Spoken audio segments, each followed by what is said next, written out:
146 కీర్తన మొదటి నుంచి 6 వచనాలు చదువుతాం. మొదటి వచనం నేను చదువుతాను, 2వ వచనం మీరు చదవండి. Shall we start. యెహోవాను స్తుతించుడి నా ప్రాణమా, యెహోవాను స్తుతింపుము.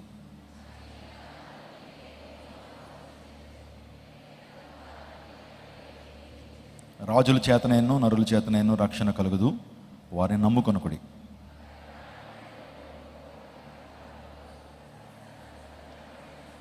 ఎవనికి యాకోబు దేవుడు సహాయుడగునో, ఎవడు తన దేవుడిని యెహోవా మీద ఆశ పెట్టుకునో వాడు ధన్యుడు.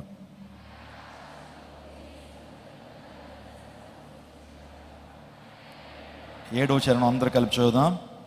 బాధపరచుబడు వారికి ఆ న్యాయం తీర్చును, ఆకలి గునిన వారికి ఆహారము దయచేయను, యెహోవా బంధింపబడి వారిని విడుదల చేయను. Please be seated. దయచేసి కూర్చోరండి. ఈ కీర్తనలో చాలా శ్రేష్టమైన విషయాలు పరిశుద్ధాత్మ దేవుడు మన కోసం రాయించారు.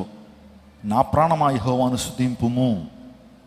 దావీదు చాలా సందర్భాల్లో తన ప్రాణంతో తను చెప్పుకున్నాడు, నా ప్రాణమా యెహోవాను స్తుతించుము, సన్నుతించుము, ఆయన చేసిన ఉపకారాలు దేనిని మరొక. My soul don't forget all the benefits that God has done in your life. దేవుడు మన జీవితంలో చేసిన ప్రతి ఉపకారాన్ని బట్టి, మేళ్లను బట్టి మనం ఆయన స్తుతించాలి. దేవుని పరిచర్య చేయటం అనేటువంటిది భారంగా మనం ఫీల్ అవ్వకూడదు. దేవుని స్తుతించటం, దేవుని సంతకు రావటం ఏదో భారంగా మనం ఫీల్ అవ్వడానికి లేదు.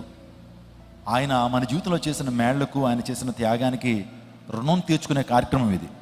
దేవుని స్తుతించడం అంటే దేవుని సంతకు వచ్చి ఆయన పరిచర్య చేయటం. ఈరోజు నాకు కూడా అంతే. నేనేదో జీవితాన్ని త్యాగం చేసి ప్రభు పరిచర్య చేస్తున్నానని చెప్పుకోవటం హాస్యాస్పదమే. దేవుని రుణాన్ని మనం తీర్చుకుంటున్నాం. నా ప్రాణం యెహోవాను సన్నుతించుము, ఆయన చేసిన ఉపకారాలు దేనిని మరువకము. ఆయన నీ దోషములన్నీ క్షమించువాడు, నీ సంకటములన్నీ కుదుర్చువాడు, సమాధులను నీ ప్రాణం విమోచించున్నాడు, కరుణా కటాక్షం నీ కీటంగా ఉంచుచున్నాడని ప్రభు చేసిన మేళనన్నీ కూడా అతడు తలపోసుకుంటూ దేవుని స్తుతిస్తున్నాడు. కొంతమంది దేవుని ఆరాధించేటువంటి విధానం ఎలా ఉంటుందంటే, సుఖాల్లో, కలిముల్లో, ఆనందంలో దేవుణ్ణి ఏం చేస్తారంటే స్తుతిస్తారు. ఈ ఆరాధన ఏమంటారంటే ప్రైజింగ్ అండ్ అడ్వాంటేజెస్ అంటారు. దేవుడు మనకి చక్కటి జాబ్ ఇచ్చినప్పుడు, బిడ్డల్ని ఇచ్చినప్పుడు, వివాహం జరిగినప్పుడు, మేలు జరుగుతున్నప్పుడు దేవుని స్తుతిస్తారు. మంచిది, చెయ్యాలా. దీన్ని ప్రైజింగ్ అండ్ అడ్వాంటేజెస్ అంటారు. ఇంకొక ఆరాధన ఉంది, అదేంటంటే praise in advance. Praise in advance. దేవుడు చేయబోయేటువంటి కార్యాన్ని ముందుగానే విశ్వాసంతో చూసి ఆయన్ని స్తుతించటం.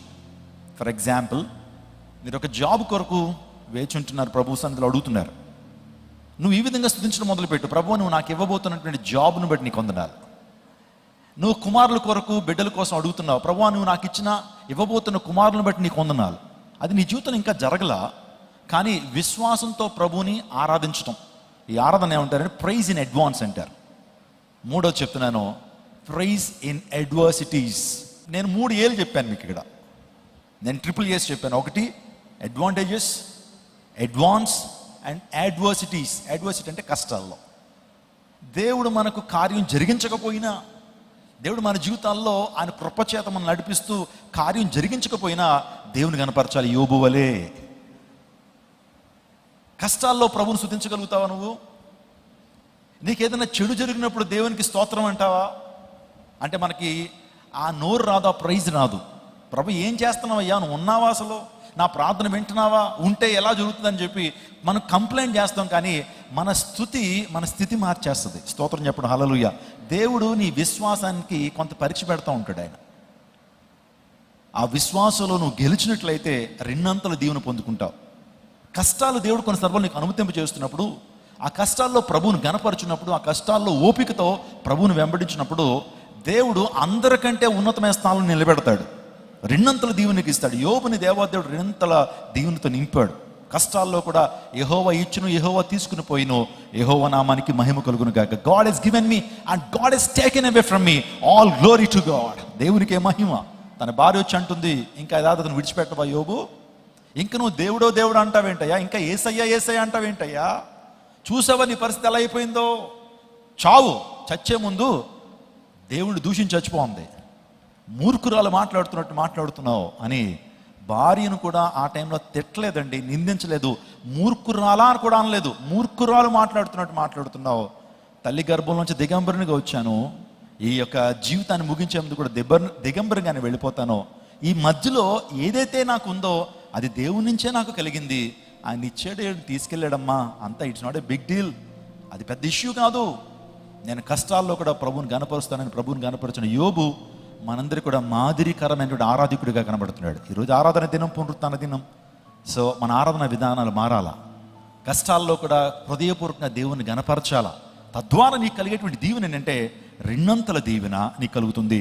దేవుని యొక్క అపారమైన కృప, అన్మెరిటెడ్ గ్రేస్, అన్మెరిటెడ్ ఫేవర్ నీ జీవితంలో కలుగుతుందండి. కష్టాల్లో కూడా ప్రభువుని కనపరచండి. దేవుడు ఆ కష్టాలు ఎక్కువ కాలం నీ జీవితంలో ఉండవు. మేఘం వస్తుంది, మరలేమవుతుంది, మేఘం ఏ విధంగా విడిపోతుందో నీ జీవితంలో కూడా కష్టాలని దేవుడు ఆ విధమైనటువంటి విడుదల ప్రభు ఇస్తాడు. ఇక్కడ చాలా అద్భుతమైన విషయాలు అక్కడ చెప్పుకుంటూ వచ్చాడు. ప్రభువు మనకు విజయాన్ని ఇచ్చేటువంటి వాడు. ఈరోజు నా what I'm trying to say my dear church in this blessing conference 2024, our God is the God who can give you victory in every aspect of your life. నీ జీవితంలో ప్రతి విషయంలో కూడా దేవాదేవునికి విజయాన్ని ఇవ్వటానికి సమర్థుడు. ఆర్థికపరమైన ఇబ్బందులతో ఈ ప్రాంతానికి వచ్చావా, ఓటమితో వచ్చావా, ఓటమి అంచుల్లో ఈ ప్రాంతానికి వచ్చావా, today this conference is going to bring you, this conference is going to give you a great blessing from almighty God.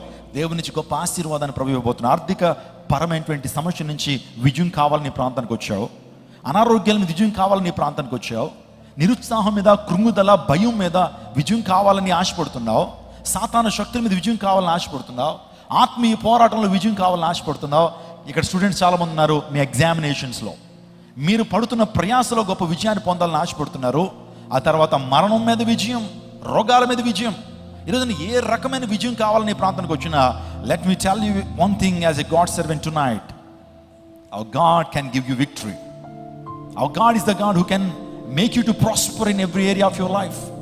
ప్రతి అంశంలో కూడా దేవాదేవుడు నేను ప్రాస్పర్ చేస్తాడు, అభివృద్ధి పరుస్తాడు, వర్ధిల్లింప చేస్తాడు.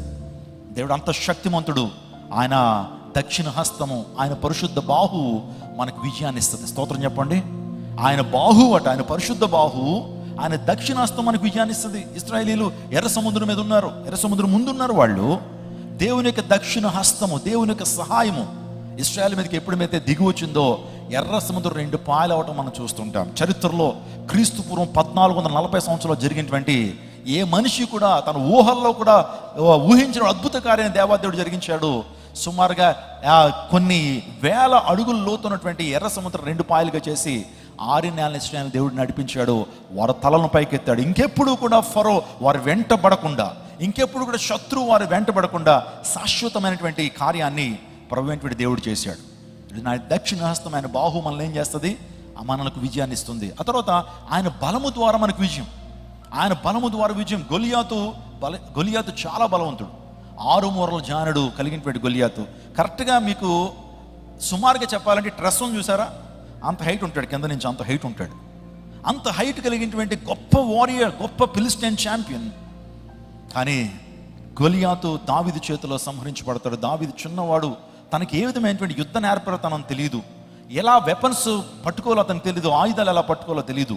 ఒక రకంగా చెప్పాలంటే అతనికి యుద్ధం అంటే కూడా, ఎప్పుడు యుద్ధ భూమిలో కూడా వెళ్ళినటువంటి వాడు, అడవుల్లో గొర్రెలు మేపుకునేటువంటి వాడు. కానీ ఆ బలం ఎక్కడి నుంచి వచ్చింది, ఆ దైవిక బలము ఎక్కడి నుంచి వచ్చింది, ఆ మానసిక బలము, ఆ మనోనిబ్బరము ఎక్కడి నుంచి వచ్చిందంటే దేవుని నుంచి పొందుకున్నాడు. అందరికీ శుభవార్త.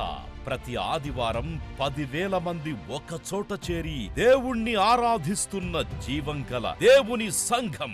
స్వస్థత, విడుదల, అభిషేకం పొందాలనుకుంటున్నారా? దురాత్మ శక్తుల నుంచి విడుదల కావాలా? ఆర్థిక ఇబ్బందుల నుంచి విడుదల కావాలా? సంతానలేమితో బాధపడుతున్నారా? కుటుంబ సంక్షేమం కొరకు ప్రత్యేక ప్రార్థనలు కోరుకుంటున్నారా? శాంతి లేక ఆత్మహత్య చేసుకోవాలనుకుంటున్నారా? నిజమైన ఖచ్చితమైన వాక్యం చేత బలపడాలని ఆశిస్తున్నట్టయితే రండి. క్రైస్ట్ టెంపుల్ మీ కొరకే.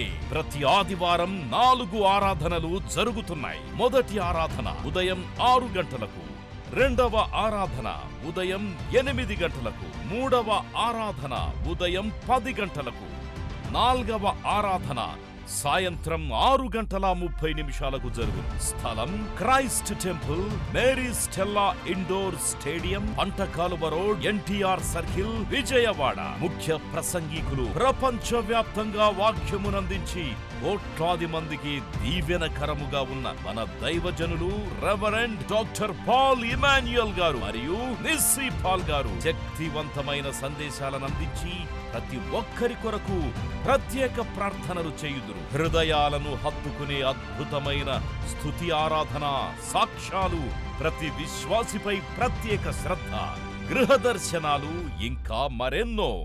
ప్రతి ఆరాధనలో వేల మంది ప్రజలు పాల్గొంటూ ఆత్మీయముగా బలపడుచున్నారు. పాటలు, ఆరాధన, వర్తమానముల ద్వారా దేవుని ఆత్మీయ కార్యములు అనేకులు పొందుకుంటున్నారు. విజయవాడ చుట్టుపక్కల ప్రాంతాల నుంచే కాక 100 కిలోమీటర్ల దూరం నుంచి ప్రజలు వచ్చి ఆత్మీయ మేలులు పొందుచున్నారు. ప్రతి ఆదివారం హోలీ కమ్యూనియన్ సర్వీస్. దూర ప్రాంతము నుండి వచ్చు వారికి ప్రేమ విందు కలదు. కుటుంబాలతో రండి. దేవుడిచ్చే గొప్ప రక్షణ, స్వస్థత, అభిషేకాన్ని పొందుకొనండి. రండి, మీ దుఃఖము నాట్యముగా మార్చబడును. మరిన్ని వివరాలకు సంప్రదించండి 8886267777.